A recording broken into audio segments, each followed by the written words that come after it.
Hello students, welcome back math success channel. आज हम start करने जा रहे हैं। मैं एसएससी जीडी की आपको प्रिपरेशन करा रही हूँ और उसमें मैंने समय, दूरी और चाल के दो वीडियो ले चुकी हूँ, 2 क्लास ले चुकी हूँ और आज ये तीसरी क्लास है। इसमें हम लोग देखेंगे रेलगाड़ी से संबंधित क्वेश्चन, ट्रेन से संबंधित क्वेश्चन जो एसएससी जीडी में पूछे जा सकते हैं। तो आपको इसमें एक अच्छी क्लास मिलेगी, बहुत अच्छी सी क्लास मैं इसमें देने वाली हूँ। तो आपका इसमें टोटल कॉन्सेप्ट क्लियर हो जाएगा कि ट्रेन से संबंधित कैसे क्वेश्चंस आ सकते हैं।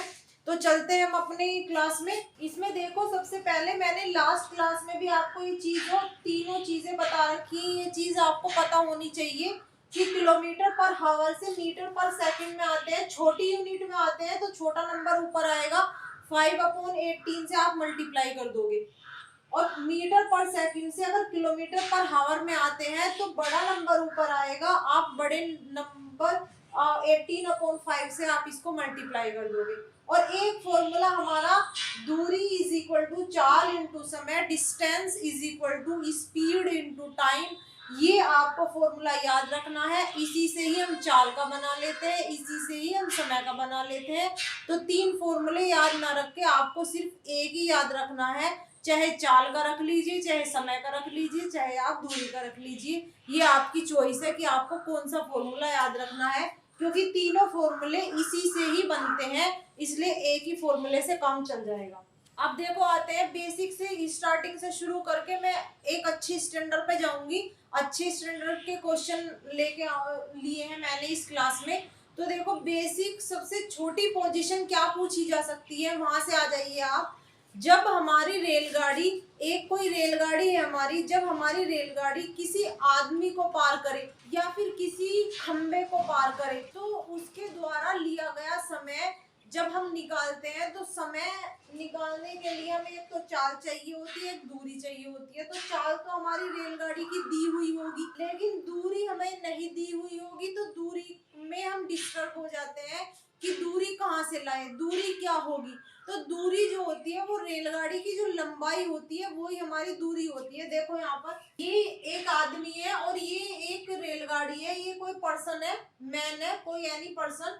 और ये एक इतनी लंबी रेलगाड़ी है, 100 मीटर की ये रेलगाड़ी है। तो आपको इस आदमी को इसको पार कराना है, कितने टाइम में इसको पार कर जाएगी। और ये चल रही है 3 किलोमीटर पर हावर की स्पीड से ही चल रही है।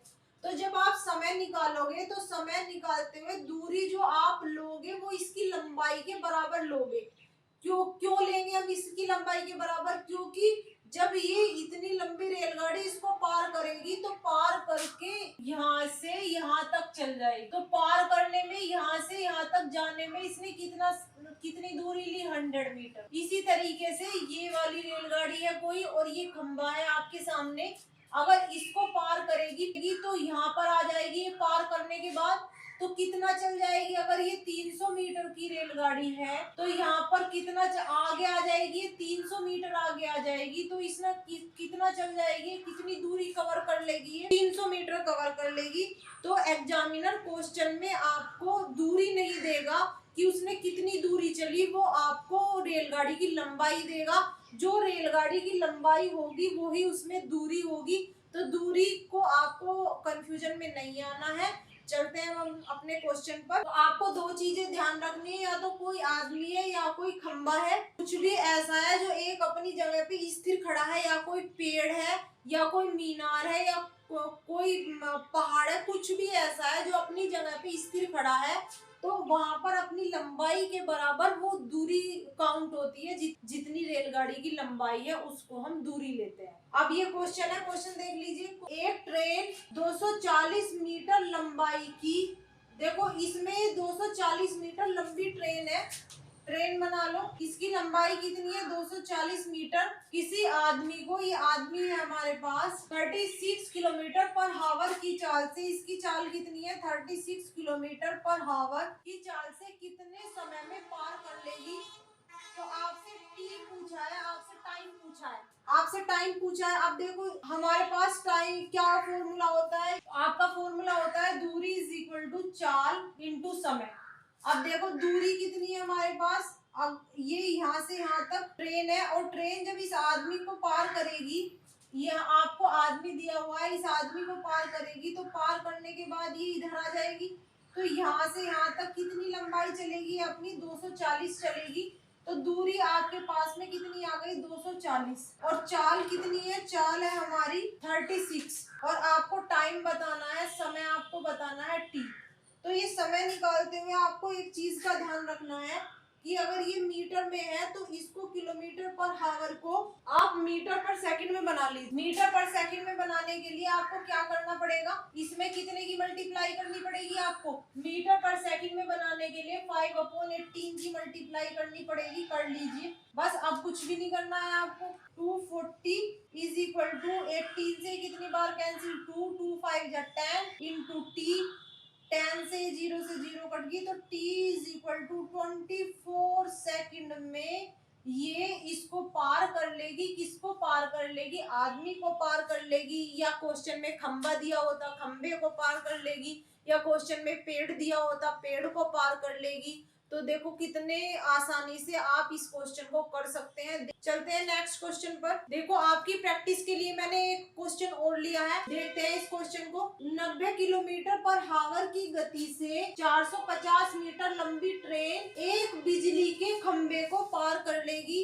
बिजली का खंबा आ गया है इसमें, या कोई टावर आ जाए, वो आ जाए, तो इसमें बिजली का खंबा दिया है इन्होंने। तो ये हमारा बिजली का खंबा ले लीजिए आप, और ये आप रेलगाड़ी ले लीजिए।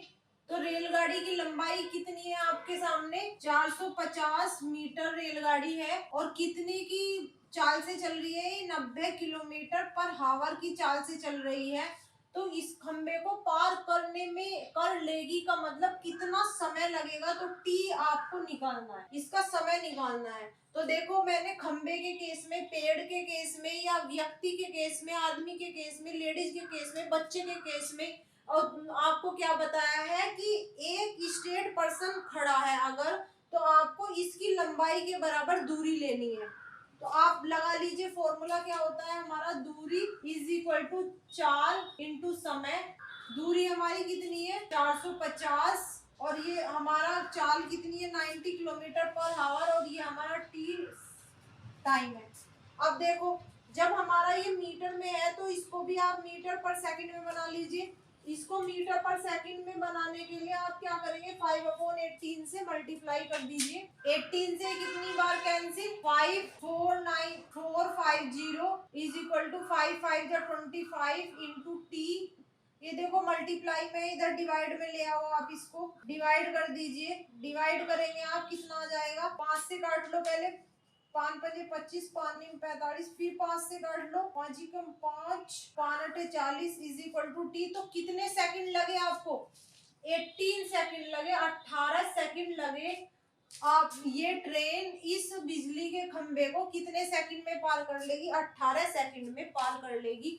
तो इन दो क्वेश्चन से आपको पता चल गया है कि आपको उसकी लंबाई के बराबर दूरी लेनी है और अपना फॉर्मूला यूज करना है और तुरंत आंसर निकालना है।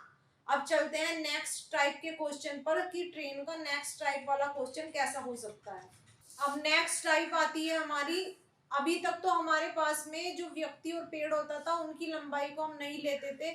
अब अगर ट्रेन किसी प्लेटफॉर्म को पार करे, किसी एक लंबी सी चीज को पार करे जिसकी लंबाई हमें दी हुई होगी कि वो प्लेटफॉर्म इतनी लंबाई का है, तो या किसी पुल को पार करे कि इतना लंबे पुल को ट्रेन पार करती है तो कितना समय लेगी, तो उस केस में उस पुल की लंबाई भी और ट्रेन की लंबाई को भी आपस में प्लस कर देते हैं, हम आपस में जोड़ देते हैं। या प्लेटफॉर्म की लंबाई दी हुई होगी और ट्रेन की लंबाई दी हुई होगी, तो दोनों को हम आपस में लंबाई को जोड़ देते हैं। तो दूरी जो लगेगी हमारी रेलगाड़ी की और प्लेटफॉर्म की, दोनों की दूरी लगेगी, हमारी एक प्लेटफॉर्म की दूरी नहीं लगेगी, या हमारी केवल पुल की दूरी नहीं लगेगी, या हमारी केवल अगर दो ट्रेन है उनमें से एक दूसरी को पार करती है तो वो नहीं लगेगी। दोनों को आपस में क्या कर देते हैं? जोड़ देते हैं।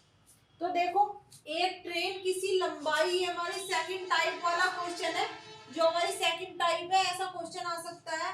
एक ट्रेन जिसकी लंबाई 300 मीटर है, मैंने ये ट्रेन ली है, इसकी लंबाई कितनी ली है? 300 मीटर ली है। कितने की चाल से 54 किलोमीटर की चाल से, इसकी चाल कितनी है 54 किलोमीटर पर आवर की चाल से 150 मीटर का प्लेटफॉर्म, ये प्लेटफॉर्म की लंबाई कितनी है 150 मीटर है प्लेटफॉर्म की लंबाई, वो कितने समय में पार कर लेगी। आपको क्या निकालना है, टी निकालना है। तो जब आपके पास में ये फॉर्मूला है, पहले फॉर्मूला ही लिख लीजिए, दूरी इज इक्वल टू समय इंटू चाल, ऐसे लिख लीजिए। तो आपने ये फॉर्मूला लिख लिया।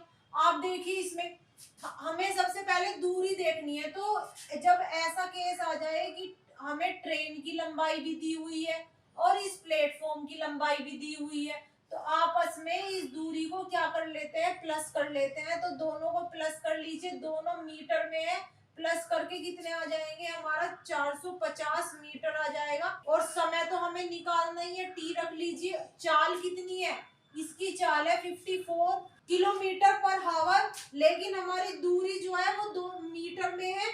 तो इसको मीटर में मीटर पर सेकंड में बना लीजिए। 5/18 से मल्टीप्लाई कर लीजिए। 18 से कितनी बार कैंसिल हो जाएगा, 3। अब देखो t इंटू 3 5 जब 15 इधर मल्टीप्लाई में है, इधर डिवाइड में आ जाएगा। डिवाइड कर दो आप 15 से, कितना आ जाएगा डिवाइड करने के बाद, t की वैल्यू आ जाएगी 30 सेकंड।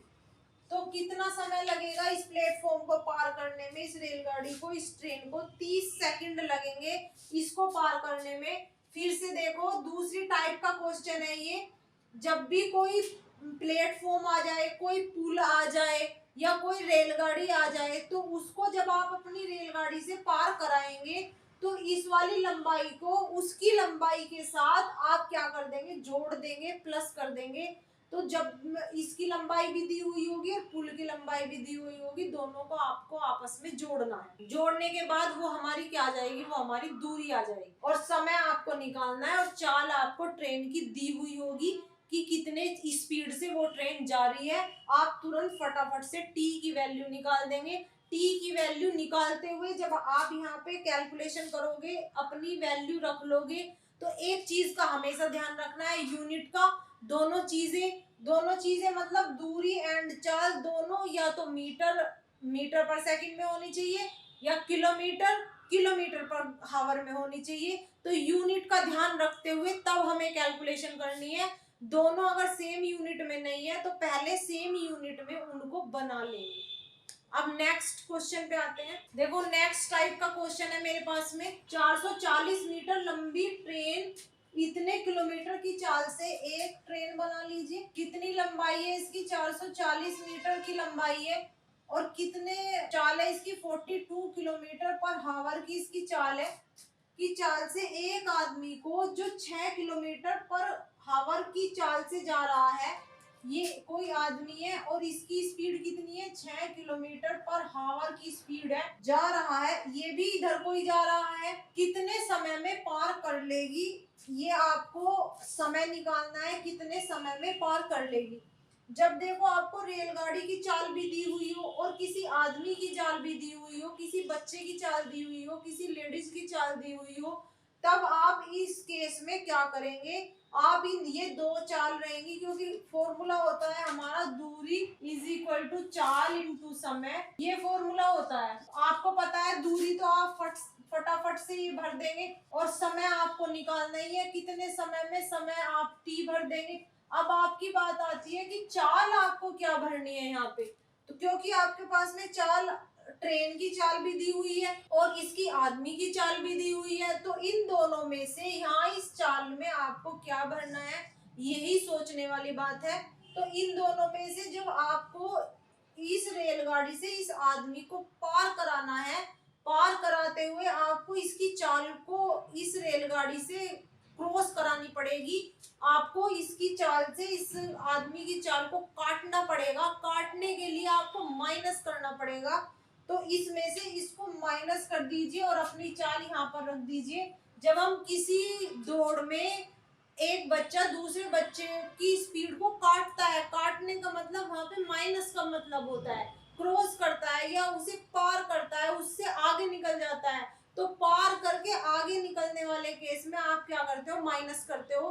तो माइनस कर दो जल्दी से, इसमें से इसको माइनस करेंगे आप, कितना आ जाएगा 36। अब देखो ये किलोमीटर पर हावर है और ये 440 हमारा मीटर में है। अब आपको इसकी कैलकुलेशन करने के लिए आप सोच रहे होंगे कि इसकी कैलकुलेशन करते हैं फटाफट से, लेकिन देखो ये तो हमारा मीटर में है और ये हमारा किलोमीटर पर हावर में है। तो पहले सेम यूनिट में बना लो, इसको मीटर पर सेकंड में बना लो। मीटर पर सेकंड में बनाने के लिए 5/18 से मल्टीप्लाई कर दीजिए। 18 से कितनी बार कैंसिल, 18 2 जा 36, 2 5 जा 10 इंटू टी, 0 से 0 तो T is equal to 44। Answer क्या में आएगा, सेकंड में, क्योंकि हमारी चाल मीटर पर सेकंड में आ चुकी है तो आंसर किस में आएगा, सेकंड में।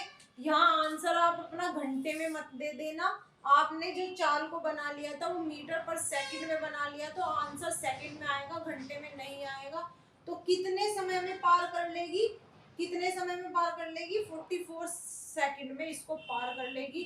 अब आते हैं नेक्स्ट टाइप वाले क्वेश्चन पर। यहाँ पर हमारा नेक्स्ट टाइप वाला क्वेश्चन आता है, इसमें देखो थर्ड टाइप है ये हमारी एस की। इससे ऊपर क्वेश्चन क्या आ सकता है, 220 मीटर लंबाई की 40 किलोमीटर पर घंटे की चाल से एक ट्रेन है आपके सामने। ये इसकी लंबाई कितनी है, 220 मीटर इसकी लंबाई है और कितने की चाल से, 40 किलोमीटर पर हावर की चाल से 300 मीटर लंबी 32 किलोमीटर की चाल से आ रही है। एक और ट्रेन है जो इस तरफ को आ रही है, कितनी लंबाई है इसकी, 300 मीटर इसकी लंबाई है और चाल कितनी है इसकी, 32 किलोमीटर पर हावर की इसकी चाल आ रही है।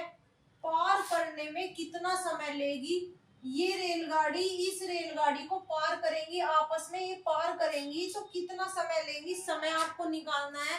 तो सबसे पहले अपना फॉर्मूला लिख लीजिए आप, दूरी इज इक्वल टू चाल इंटू समय। ये आपका फॉर्मूला पता होना चाहिए, तुरंत ये आपको नोट करना है। अब देखते हैं इसमें क्या करना है। फॉर्मूला आपने नोट कर लिया। अब देखो जब ये रेलगाड़ी इस रेलगाड़ी को पार करेंगी तो ये कैसे हो जाएंगी, ये वाली तो इधर हो जाएगी और ये वाली इधर हो जाएगी। ये 220 मीटर लंबी तो आपकी इधर हो गई और 300 मीटर वाली ये इधर हो गई। पार करने इधर ये यहाँ पर आ गई पार करते ही और ये इधर आ गई पार करते ही। अब देखो आपने दूरी कितनी चली, दूरी देखो 300 और 220 कितने हो गए हमारे, 520 मीटर की दूरी हो गई। अब चाल देखो जब दोनों एक दूसरे के पास में आ रही है तो जल्दी से आ जाएंगी एक दूसरे के पास, और अगर एक दूसरे से दूर जाती हैं तो लेट आती हैं, यानी कि माइनस हो जाता है। तो जब एक दूसरे के पास में आती हैं तो बहुत जल्दी जल्दी से आती हैं तो जल्दी से आ जाएंगी। तो दोनों की स्पीड को आपको क्या कर देना है, प्लस कर देना है। तो दोनों की स्पीड को आपको क्या कर देना है, इस स्पीड को इस स्पीड के साथ में प्लस कर देना है। प्लस कर दीजिए, 40 और 32 कितने हो जाएंगे, 72। और समय आपको निकालना है टी। अब आप सोच रहे हैं कैलकुलेशन के लिए, लेकिन कैलकुलेशन नहीं करनी है। ये देखो यहाँ तो ये मीटर में है, ये तो मीटर में है और ये किलोमीटर पर हावर में है दोनों। तो इसको मीटर पर सेकंड में बना लीजिए। क्या करेंगे, 5/18 से मल्टीप्लाई, 18 से डिवाइड कर दो, 4, 18 से डिवाइड करेंगे 4 इंटू 5 इंटू टी, दोनों की मल्टीप्लाई कर दो, कितना आ जाएगा 20। 0 से 0 कैंसिल, 2 से इसे कैंसिल कर लीजिए, 2 2 जा 4, 2 6 जा 12 इज इक्वल टू टी। तो कितने सेकंड में पार कर लेंगी, 26 सेकंड में पार कर लेंगी, 26 सेकंड में पार कर लेंगी। देखो हमारे ये कितने अच्छे अच्छे क्वेश्चन है और हर एक क्वेश्चन की वैरायटी अलग है, हर एक क्वेश्चन अलग है। तो ट्रेन से उठने वाले जितने भी क्वेश्चंस हैं मैं आपको करा रही हूँ और सभी क्वेश्चन को मैंने ये कोशिश की है कि हर एक क्वेश्चन को मैं इसी फॉर्मूले से कराऊं, जिससे कि आपको एग्जाम में करते हुए कोई भी परेशानी ना हो, कुछ भी सोचना ना पड़े कि अब इसे कैसे कैसे करना है और कहाँ से करके लाना है। पहले एक क्या करते हैं, जर्नल जितने भी मैंने देखे हैं कि क्वेश्चंस को कैसे करते हैं, आप लोग पहले एक की वैल्यू निकालते हैं फिर दूसरे की वैल्यू उसमें पुट करते हैं, तो ऐसे बहुत डिस्टर्ब हो जाते हैं। तो इसमें मैंने जो किया है बहुत छोटी सी कैलकुलेशन के माध्यम से ही आपको कराया है। अब चलते हैं नेक्स्ट प्रॉब्लम पर। नेक्स्ट टाइप का क्वेश्चन है हमारा, एक आदमी 10 किलोमीटर पर घंटे की चाल से चल रहा है। कोई आदमी है, बना लीजिए, इसकी चाल कितनी है, 10 किलोमीटर पर घंटे की चाल से यह चल रहा है। प्रत्येक किलोमीटर पर वह 5 मिनट के लिए विश्राम करता है। यानी कि 1 किलोमीटर चला, फिर थोड़ा 5 मिनट के लिए रुक गया, फिर उससे अगला किलोमीटर अपना चला, फिर 5 मिनट के लिए विश्राम कर लिया, फिर उससे अगला किलोमीटर चला, फिर 5 किलोमीटर 5 मिनट का विश्राम कर लिया। तो ऐसे वो विश्राम करते हुए जाता है। तब 5 किलोमीटर की दूरी तय करने में उसे कितना समय लगेगा, आपको वो समय निकालना है, क्योंकि बीच बीच में वो 5-5 मिनट का विश्राम भी कर रहा है। तो आपको पूरा टोटल समय निकालना है कि यहाँ से यहाँ तक 5 किलोमीटर तक चलने में उसे कितना समय लगेगा। 5 किलोमीटर तक, ये 5 किलोमीटर है, 1 2 3 4 5, तो ये 5 किलोमीटर है पूरे। एक एक किलोमीटर के गैप से मैंने आपको बना दिया, खोल के इसलिए बता रही हूँ ताकि अगर यहाँ 10 किलोमीटर आ जाए, 15 किलोमीटर आ जाए, 20 किलोमीटर आ जाए, तो आप ऐसे ही आइडिया लगा लेंगे। अगर इसे 5 किलोमीटर को करना आपको आ गया तो आप 20 किलोमीटर 25 किलोमीटर तक का भी क्वेश्चन आप कर सकते हैं, 100 किलोमीटर तक का भी आप क्वेश्चन कर सकते हैं। तो इस क्वेश्चन को आप अच्छे से समझिए। आपको समझना क्या है इसमें, इसमें ये देखना है कि जो हमारा ये विश्राम वाला टाइम है 5 मिनट का समय, इसको आपको सबसे बाद में लेना है। आपको ये सोचना है कि उसने बीच में विश्राम करा ही नहीं, उसने लगातार ही अपनी चाल रखी है और 5 किलोमीटर, ये जो 5 किलोमीटर है इनको तय किया है, तब उसका समय कितना लगेगा पहले ये निकाल लेते हैं। इसको तो बाद में देखते हैं, इसका क्या करना है इसको बाद में देखते हैं। तो हमारे पास क्या फॉर्मूला होता है, दूरी इज इक्वल टू, तो दूरी हमारे पास कितनी है 5 किलोमीटर, और चाल हमारी कितनी है 10 किलोमीटर पर आवर, चाल कितनी है 10 किलोमीटर, तो टाइम कितना लगेगा, टाइम टी। अब इधर से इसे डिवाइड में ले आओ, 5/10 इज इक्वल टू टी, इसे कैंसिल कर लो 2। अब ये देखो 1/2 घंटा आ गया, आधा घंटा आ गया, आधे घंटे का मतलब आपके पास में कितना आ गया 30 मिनट आ गई, 30 मिनट आ गए आपके समय। तो 30 मिनट ये जब लगेंगे जब यहाँ से यहाँ तक चलने में वो विश्राम नहीं करेगा, लेकिन उसने बीच बीच में 5 मिनट का विश्राम भी किया है। तो देखो बीच बीच में कब किया है, देख लो आप एक बार, यहाँ से यहाँ तक चला जब एक बार विश्राम किया है, यहाँ से यहाँ तक चला जब एक बार विश्राम किया है, यहाँ से यहाँ तक चला जब एक बार विश्राम किया है, यहाँ से यहाँ तक चला जब एक बार विश्राम किया है, और यहाँ से यहाँ तक चलने के बाद हम काउंट नहीं करेंगे, हम इन बीच के वालों को काउंट करेंगे, क्योंकि यहाँ से यहाँ तक में तो फिर एंड ही हो जाता है। वो विश्राम फिर चाहे कितना भी लंबा करे, हमें उस चीज से कोई मतलब नहीं है। तो हमें जो विश्राम वाले पॉइंट लेने हैं, ये 4 ही पॉइंट लेने हैं। तो 5 मिनट का यहाँ, 5 मिनट का यहाँ, 5 मिनट का यहाँ, 5 मिनट का यहाँ, कितनी मिनट हो गई 5 20 मिनट हो गई। तो 20 मिनट अगर आप इसको ऐड कर देंगे, 20 मिनट का विश्राम करवा देंगे, तो टोटल मिनट आपकी कितनी आ जाएगी 50 मिनट में वह क्या कर लेगा, दूरी तय कर लेगा, इस दूरी को 5 किलोमीटर की दूरी को तय कर लेगा। तो इस तरीके से मैंने ये रेलगाड़ी ट्रेन के क्वेश्चंस आपको कराए हैं, जो पॉसिबल क्वेश्चंस एसएससी जीडी के लिए हो सकते हैं। मैंने इसमें सारी टाइप ली है, और क्वेश्चंस जो आएंगे मेरे शॉर्ट्स के माध्यम से आएंगे, या फिर प्रैक्टिस के लिए मैं और क्वेश्चंस लेके आऊंगी आपके लिए। तो तब तक मिलते हैं नेक्स्ट क्लास में। लाइक करें, शेयर करें, सब्सक्राइब करें। Thank you.